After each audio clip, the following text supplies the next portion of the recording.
Welcome to the Get in the Fight podcast. My name is Nate Whitson, and I'm the founder of Get in the Fight Ministries and our exclusive online fight club for Christian men. Everything we do here is dedicated to helping Christian men become the men that God meant for them to be. So if you're looking for helpful content and conversations that can help you to grow and become the man that God made you to be, then you're in the right place. But before we get started, please do me a huge favor and be sure to subscribe, click the like button, and then leave us a 5-star review. Doing that helps us to reach more men who are looking for content just like this. Also, if you'd like to learn more about our mission and how to get involved or how to join the Fight Club, then head on over to getinthefight.club. That's getinthefight.club and learn more today. But without further ado, it's time to get in the fight. So let's go. Hey, what's up, fellas? It's Nate Whitson with the Get in the Fight podcast. Super excited for today's conversation with you today. And just a reminder, if you're new to the podcast, that we are here for Christian men in particular. We want to help Christian men become the men that God meant for us to be, for you to be. And so if you're a Christian man that is wanting to live a better life and live a bigger life, then the conversations and topics that we talk about are really geared with you in mind. So if that's you, if you're new to us, we're glad that you're here. If you've been listening for a while, then I hope that means that you're finding that being a part of this conversation is helping you to be a better man and to live a better life. And so today we're talking about a conversation that I think just we need to have hammered into our life more and more. It's a conversation about communication with our wives. And a quick side note for our single men listening today, if you're not married, but hope to be remarried or whatever your situation is, don't tune out. What I would tell you is that this conversation about married life and communication will serve you well, even in your dating, but certainly in the future. So again, don't tune this out if you're not yet married. I think it's something that's worth listening to and improving on, even in your single life as well. But one of the crazy things about being married, I've been married now for, I should get this right, 19 years. I guess next year would be 20. Yeah, so 19 years. And it's really fascinating to be married to somebody that you love, that you're with constantly. We're together all the time. We're always talking. But what you find out is that it's difficult to communicate. You can be living together, around each other, talking all the time, and then find out that when you're trying to get a point across or you think that you've communicated well and find out that you haven't, it's always a surprising thing. So we constantly have to be learning how to communicate, how to connect with our wives in a better way. And so today we're going to look at 5 key ideas, I think 5 key principles that can help us to have better communication skill with our wife. All right, so that's where we're going today. We're going to look at 5 key things or 5 key ways that we can improve our communication skills with our wives. And those 5 things we're going to look at are, number 1, leading with love. Number 2, practicing active listening. Number 3, understanding the power of our words. Number 4, resolving conflict God's way. And then number 5, pursuing unity through prayer. So that's where we're going to go today. We're going to start, though, with number 1, leading with love. And so when you look at the Bible and you see what love looks like and what love does, we find that love, or a key component of love anyways, is that it's sacrificial. And I think this idea is really laid out well in Ephesians chapter 5. And so I'm going to read verse 1 and 2 for us here, and then we'll talk about that, and we'll look at another part of this chapter in just a second. But verses 1 and 2 say this: imitate God, therefore, in everything you do, because you are his dear children. Live a life filled with love, following the example of Christ. He loved us and offered himself as a sacrifice for us, a pleasing aroma to God. So this is the beginning conversation here of leading with love. If you want to improve your communication with your wife, then again, it sounds very simple, and we know it's not easy, but the idea is to imitate God in everything that you do. So I want you to think about this, the way that God would communicate with your wife. What would that look like? What would it sound like if God were to communicate with your wife? You know, it's oftentimes very striking how men will talk to their wives. And what strikes me as funny is that when a man is pursuing a woman, the way that he talks is always so different than maybe 10, 15, 5 years, I don't know, whatever it is. into their marriage, it just changes over time, and not always in a good way. If we don't learn to communicate with our wives and we don't learn to speak to them like God would speak to them, we can really get very harsh. We can get very critical. We can speak to them like a business partner, but not the love of our life. And so just thinking about this verse is very challenging. Imitating God in everything you do, living a life filled with love, following the example of Christ. Well, what did that look like? It follows up and tells us right here. The example of Christ was that he loved us and offered himself as a sacrifice for us. And I think that's key for you and I, for any of us, I guess, that are married. We want to look at our role as men as sacrificial. What does it mean to be a man? Well, a true man, a real man, is one who sacrificially gives his life for the benefit of others. And that's really the model that we saw in Christ. And that's the model that we still see in men that we admire and respect the most today. They are men that are sacrificial in the way that they love, the way that they serve, the way that they work. It's always with the intention of giving for the benefit of others. And so taking on that imitation of Christ in that way is surely going to be the foundation for us in leading with love, in improving communication with our wife. Here's what it says in verse 25 through 29 of the same chapter, Ephesians 5. For husbands, this means love your wives just as Christ loved the church. Well, how did Christ love the church? It goes on to say, he gave up his life for her to make her holy and clean, washed by the cleansing of God's word. He did this to present her to himself as a glorious church without a spot or wrinkle or any other blemish. Instead, she will be holy and without fault. In the same way, husbands ought to love their wives as they love their own bodies. For a man who loves his wife actually shows love for himself. No one hates his own body, but feeds and cares for it, just as Christ cares for the church. So better communication comes when we lead with love. And what does love look like? Well, Christ demonstrated it. Christ loved the church. And we know that because he sacrificially gave everything for the benefit of her. He gave up his life for her. And so he did this in a way that we could know without fail that love wasn't just an emotion. Love was a decision that Christ made, and it was an action that he took. And it's in those actions that we see what true love looks like. And again, if we want to improve communication, then it starts with the foundation of understanding what does love look like. I was talking to a guy recently, and he was just saying, man, like my marriage is tough. Like my wife, she drives me crazy a little bit, doesn't really respect him well, doesn't do some of the things that he expects that she should just naturally understand about taking care of herself or taking care of the kids and all of these different things.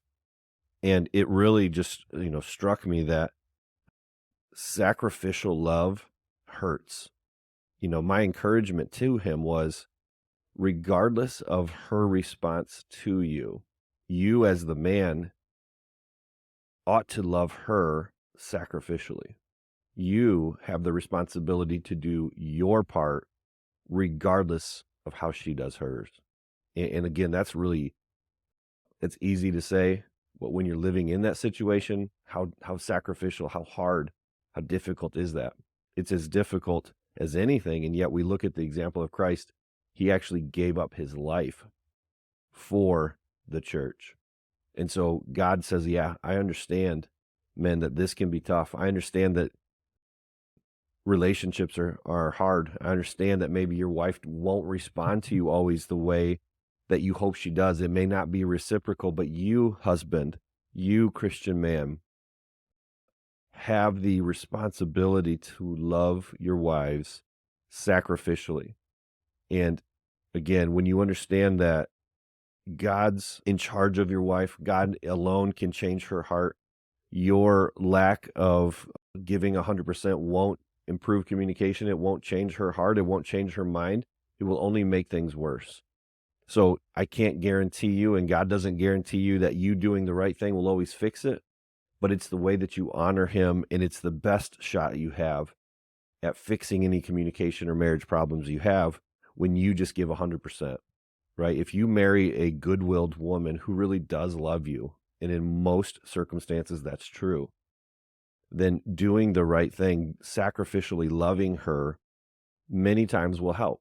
Again, I'm not saying it always will, but it definitely is the path and it is the calling, and it's a high calling, just like Christ's calling was high and he died and cared for us in that kind of way. So, not easy for sure, but better communication definitely comes when we can learn to emulate Christ with the way that we interact with our wives. So, leading with love is certainly step number one. Step number two, or idea number two, I wrote down is practicing active listening. So, active listening, by definition, is where you make this conscious effort to hear not only the words that are coming out of your wife's mouth, but more importantly, you're trying to understand the message that she's communicating to you. And I know this is tricky. So, active communication, active listening is when you are intently paying attention. It's when you are, not distracted when she's talking. You're not just having it come in one ear and out the other, but you're not really listening. And I think we all know what that means to be really listening.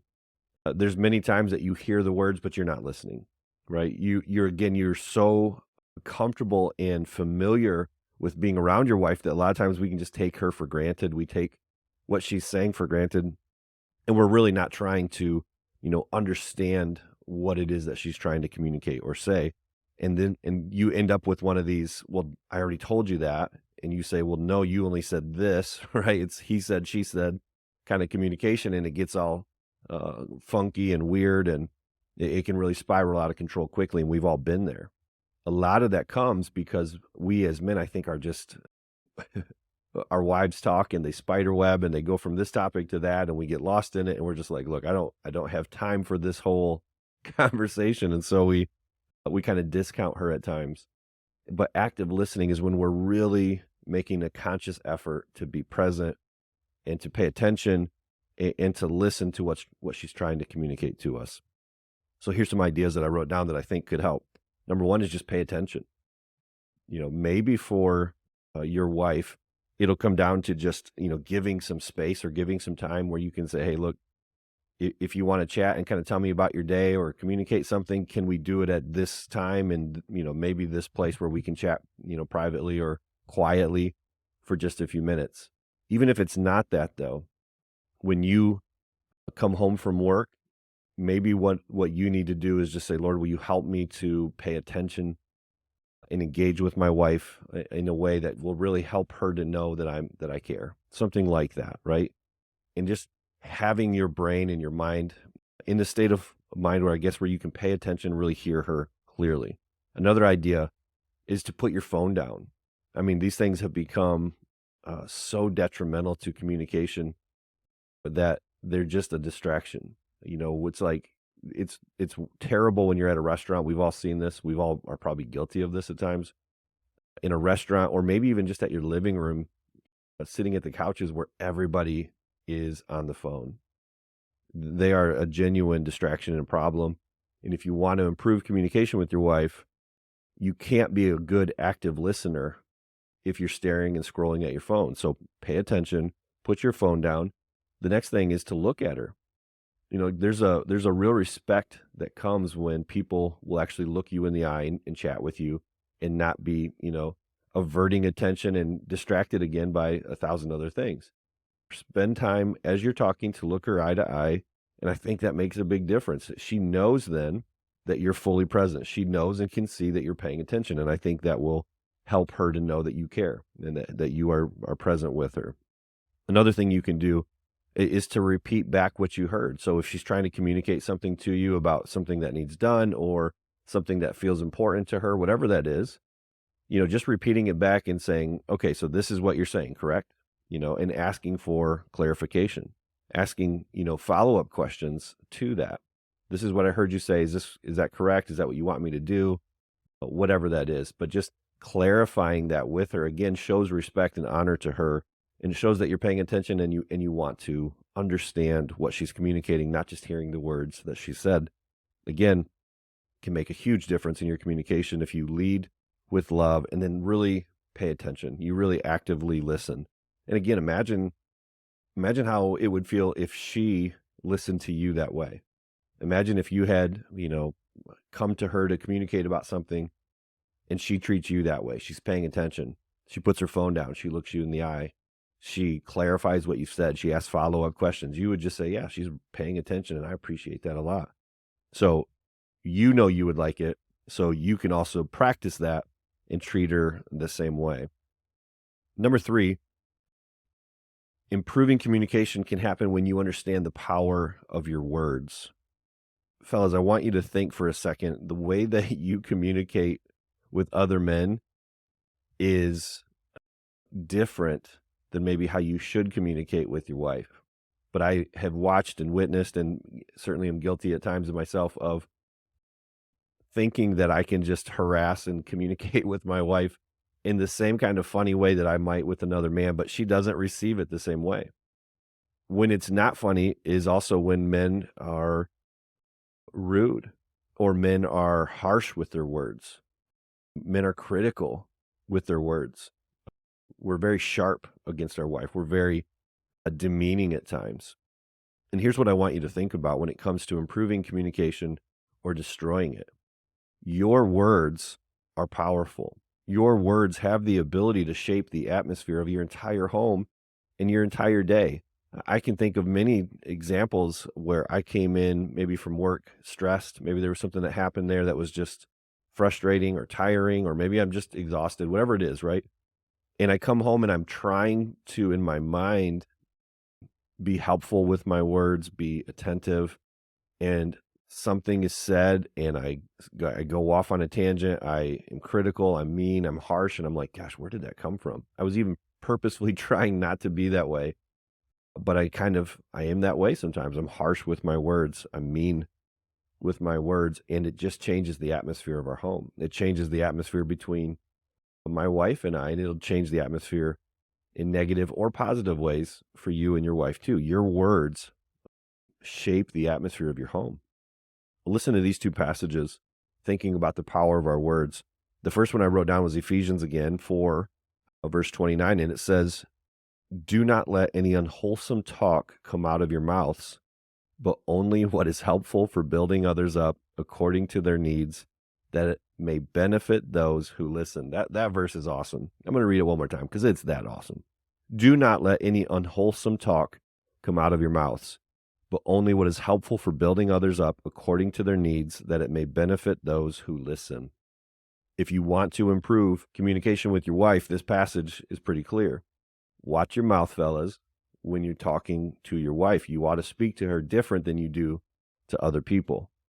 Don't let unwholesome talk come out of your mouth. Now, that could certainly be, I think, perceived or thought of mostly as curse words or dirty jokes or different things like that. And I think, again, those things aren't appropriate or best for followers of Christ. But unwholesome talk could certainly just be, words that are harsh or sarcastic or demeaning or whatever it is that's negative that would hurt the heart of your wife. So don't let those things come out of your mouth to her in particular, right? Only what's good for building her up, helping her out, and benefiting her. Listen to this one. Proverbs 18, verse 21 says, "The tongue can bring death or life. Those who love to talk will reap the consequences." The tongue, though, can bring death or life. It's so true. Again, your words have power and they can change the atmosphere. Imagine, for example, though, in a real positive shift.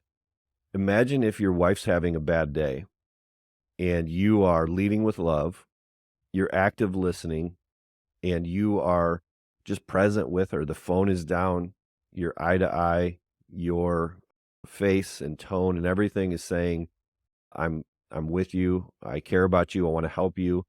And then your words follow it up and they just bring life to her.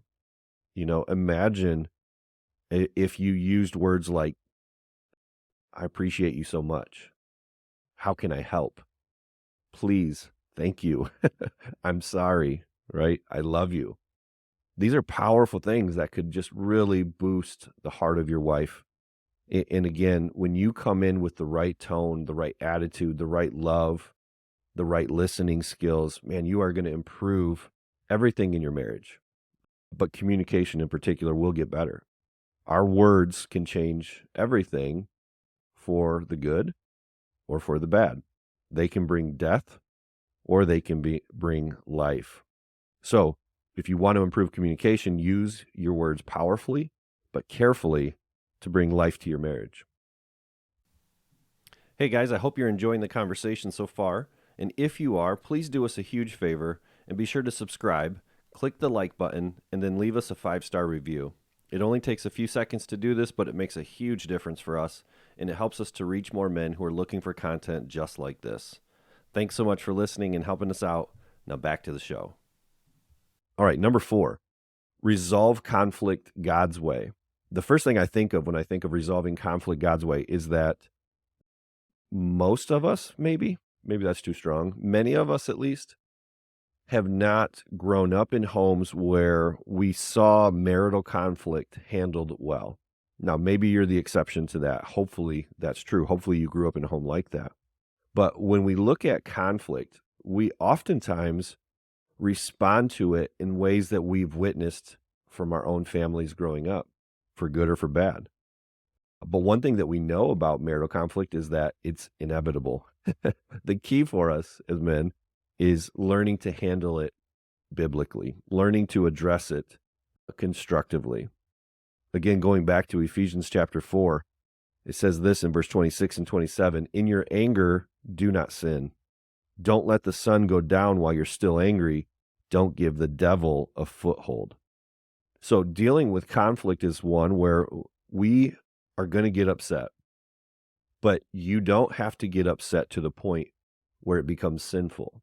It's what do you do with that feeling? How emotionally intelligent and strong are you? Are you able to see past the frustration and still trust that the heart of your wife is good to you? I remember studying Emerson Eggerich's book, Love and Respect, and that was one of the most powerful things in our premarital counseling that I thought was helpful for me anyways, was the idea that if you believe that the heart of your wife is good to you, that her will for you is good, then even when you're in conflict, rather than it spinning out of control and going through what he calls a crazy cycle where you frustrate her, she frustrates you, and it just spins and it gets worse and worse, the emotionally intelligent and resilient man is one who can see past that. It's somebody who is in touch with the Spirit, where God is able to speak and break through that noise and say, whoa, Nate, pause here. Slow it down. This is how it feels, but this isn't who she is. And so we don't make it this personal attack. We don't turn this anger into sin. We don't let, as we just talked about, the power of our words spin us into death cycle where we make it personal and we start spouting off and we just make it worse. And so one of the things we see here is that if you want to be dealing with conflict correctly, we control the anger and the emotions that could spin it out of control, number one, but we also go deal with it quickly. It says, don't let the sun go down while you're still angry. So I think it's appropriate for us to sometimes take a step back and to pause and to detach from the situation. But we also want to make sure we don't just let it go, right? We want to go learn to deal with the conflict. We want to go, have these conversations with our wife and learn to communicate strongly in a way to say, gosh, why are we here? How do we deal with this? How did we end up stuck like this? Where do we go from here? Whatever it is you've got to say, right? Like, communicate before the sun goes down. And he says this in this passage, because if you don't, it gives the devil a foothold. What is a foothold? Well, it's something that allows him to hang on and move up into your life and move into your heart even more so. It allows the devil to hang on versus a flat surface where there's nothing for him to hold on to. He can't stay attached, right? So that is the imagery we see here, where we're not letting the devil stay attached in our communication, in our marriage, in our home.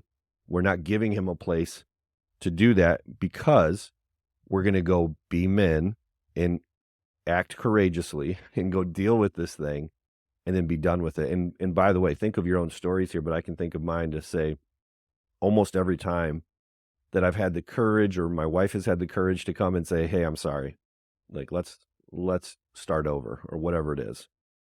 It's over. It's done, especially for a guy. Like when a guy's like, "Hey, are we good?" "Yep, we're good." And we just move on. That's a powerful thing. It's a good thing. So be done with the conflict. Handle it God's way. Handle it like a man. Do it quickly.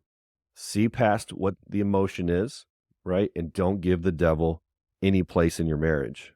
There's a principle that I heard years ago that I think matches with this conversation really well. And it's this: the most mature person moves first. Well, again, this isn't a podcast for the wives, although I know they listen. Some of them do. But this is for you, men. We need to become the most mature in situations like this. If you want to deal with conflict God's way, then be the most mature and move to that situation and say, "Hey, I was wrong," or "What's going on?" or "How can we fix this? How do we deal with this? I'm sorry. Forgive me." All of these things, right? Using words, using love, using listening to figure out how did we hurt the heart of our wife, and acting like men. In fact, the verse that we use in our ministry as kind of the core motivating verse for us in getting the fight is 1 Corinthians 16, 13, and 14. And it says that we should act like men. We should be strong. We should do everything in love. And so in that verse, what we see is that when this translation says act like men, most translations use the word courage, have courage. Well, and guess what? Communicating with your wife takes courage. For whatever reason, the spiritual battle is very intense in our marriages. And we need to be strong and do everything in love. This is what it looks like to be a man, is to take on conflict God's way and improve your communication by moving first. You be the mature one. Don't wait for her to come to you, which a lot of men do, but you be the one to humble yourself. You be the one to approach her first. You be the one to cut off the conflict before it spins out of control. If you do that, your marriage will get better, but certainly your communication will as well. All right, number 5, the last one here. In terms of improving communication with your wife, pursue unity through prayer. Let me ask you a question. How often, first of all, do you pray with or for your wife? The second question is, why is it so stinking hard? Right? Why is this such a battle? When I look at my own life and when I talk to other men, I know that this is a major battle. For whatever reason, praying with our wife is difficult. It's hard. And I'm sure a lot of that, most of that has to do with just the devil's work in our lives, the selfishness in our own hearts, the fear of rejection, and all these other things that are going on keep us from communicating like this. But what a terrible thing to say. What a weird thing to say, right? You marry this woman that God has brought into your life as this complement to your life, this woman that you cherish and love more than any other, that you've committed your life to, and we struggle to talk to God together. Why is that? Well, if we want to not only improve our marriage and our intimacy together, then pray together. Fix so many of the problems that you have by simply coming together with God in prayer. Listen to this verse from 1 Peter 3:7 that says this: "In the same way, you husbands must give honor to your wives. Treat your wife with understanding as you live together. She may be weaker than you are, but she is your equal partner in God's gift of new life. Treat her as you should, so your prayers will not be hindered." There's an interesting correlation there between how we treat our wives and how God responds to our prayers. It's one of those really interesting things that maybe you just need to consider. If you feel like your prayers are being hindered and God is not responding, and then you evaluate your marriage, you may see that this could be a part of that. And that might be something that God needs to address with you, that maybe you should talk to him about. But if you want to improve your communication, if you want to improve your marriage, then I encourage you to pray together. Honor your wife. Treat her with understanding. And the way that we do that is all the things that we just talked about. You're leading with love. You're really listening. You're really trying to communicate. You're being careful with your words. You're using them powerfully.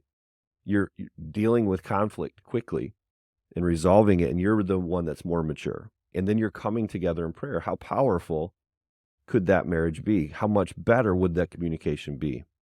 So think about this. What happens to communication when we start praying together with our wife? 4 things. Number 1, it's really hard to stay mad or frustrated when you're praying together.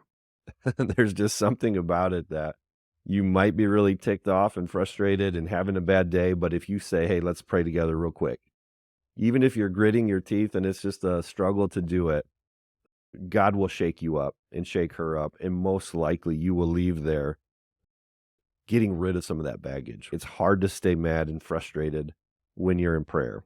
Number 2, when you pray together, you just feel closer. You feel more connected. You feel more intimate. You feel more bonded. And so praying together is a powerful thing for every part of your marriage, but certainly your communication. The third thing that happens is God reorients your heart, but not just you, but hers as well. Because again, you are probably married to a good-willed woman who really does want to know God. I hope that's the case. And if that's the case, then praying together not only reorients your heart to him, but it also reorients hers.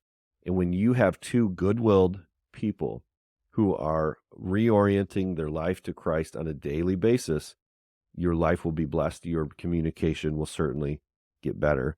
And number 4, communication improves because your defenses go down. When you pray together, again, we kind of already mentioned this, but it's hard to stay frustrated. Well, why do we get frustrated? Well, we've got our defenses up and we're just self-conscious or worried about all these other things. But those walls come down when we pray together. And here's the thing that I would encourage you with. Start really small. You know, we did a challenge in our fight club where I challenged everybody to pray for just 1 or 2 minutes a day with their wife for 1 week. And I know that for me, when I was doing that with Sarah, I didn't ask her to pray. I just said, "Hey, we're doing this challenge. I want to pray with you before I go to work." I just prayed over her, prayed blessings on her, prayed for her day, things like that. Kept it super short, kept it super simple. And I encourage you to start there too. Sometimes I think when we pray or we say like, let's do this, it feels very awkward and weird, and it might be for you at first. And if that's the case, just push through it. But push through it by just keeping it short, keeping it simple, and just keep going though, because what you might find out is that when it does bring you closer to her, when it does change your heart and hers, when it does bring your defenses down, you might find out that the reason there's a fight against it is because it's so powerful. And maybe it's something that you'll want to do more. But don't feel like you have to sit there and pray for, 10 minutes and pour your hearts out in prayer that way. If that's not where you're at yet, no worries. Just get started where you can. So if you want to improve your marriage, if you want to improve your communication, pray together. Make it a priority. All right, so here's the quick recap. We talked about leading with love, sacrificial love, the example of Christ, and imitating God who gave himself up for the church. That is the role of a man in his marriage, that he leads with love that way. We talked about practicing active listening, really listening, putting down the distraction, face to face, eye to eye, heart to heart, really just trying to understand what is she communicating, not just the words that she's using, but paying attention to what's happening and really, really listening without distraction. We talked about the power of our words, and they can change the atmosphere of our home, and they can change the atmosphere of our marriage quickly, both good and bad. So understand how powerful those words are and use them carefully. Then we talked about resolving conflict, doing it God's way, and understanding that one of the best ways, finally, that we do that is in unity and prayer. And so if you will do this, if you will do these 5 things, your marriage will get better. Your life will be better. And just remember this small little caveat here if you have kids at home. The most important thing that you can give your kids is a strong marriage. Not only that, but someday those kids will likely marry as well. And again, they will carry into their communication with their spouses so many of the things that they witnessed in you. Now, one more caveat. If your kids are long gone, if your kids are older and you feel like, gosh, I've already screwed up, it's too late. It's never too late. Number one, if you're going to be married to your wife, it's worth it just for that relationship alone. But your grown kids and grandkids and all the rest will see a transformed man, a transformed marriage, and that'll be worth it. So my encouragement to you, go back maybe and listen to this podcast and write down ideas that make sense to you and put them into practice. Just remember that talk is cheap. We can listen all day and go, yeah, that was cool. But if we don't do it, if we don't practice it, then it won't really change much. But when we let Christ in, we can see marriages improved. And it's so critical that we do, for your heart, for hers, and for all those that are watching. So it takes strong men to do the things that we talked about today. But in Christ, you have what it takes. So go get in the fight. Hey guys, thanks so much for being here today and listening to the show. Please be sure to head over to the website at getinthefight.club. And before you go, if you haven't already, please subscribe, click the like button, and leave us a positive 5-star review. It makes a huge difference whenever you do. Have a great day. Go get in the fight.